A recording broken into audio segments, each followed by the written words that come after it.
দুই মৌসুমে বর্তমান চ্যাম্পিয়ন ম্যানচেস্টার সিটির সঙ্গে শিরোপার লড়াইটা বেশ জমজমাট আর্সেনালের। চলতি মৌসুমেও সে লড়াই অব্যাহত রেখেছে তারা। ইতোমধ্যেই লিগে দেখাও হয়েছে সিটি ও আর্সেনালের। ম্যাচে গানারদের আধিপত্য থাকলেও শেষ মুহূর্তে ড্র করে ম্যান সিটি।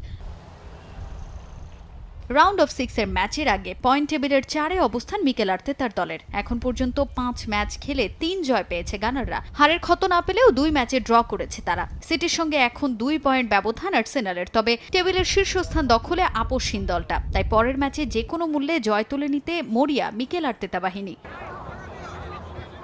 ঘরের মাঠে অপেক্ষাকৃত সহজ লেস্টার সিটির বিপক্ষে ম্যাচের আগে বেশ নির্ভর আর্সেনাল। টেবিলের 15তম অবস্থানে থাকা লেস্টার সিটির বিপক্ষে সাম্প্রতিক ফর্ম আর পরিসংখ্যানে ঢের এগিয়ে গানার্স। নিজেদের খেলা শেষ 5 ম্যাচের একটিতেও হারের সম্মুখীন হয়নি দলটা। ঘরের মাঠে এবার লেস্টার সিটির বিপক্ষে জয়ের ব্যাপারে বদ্ধপরিকর সাকা জেসুসরা। এ ম্যাচের জন্য সম্ভাব্য 4-3-3 ফরমেশনে স্কোয়াড সাজাচ্ছেন কোচ আর্তেতা।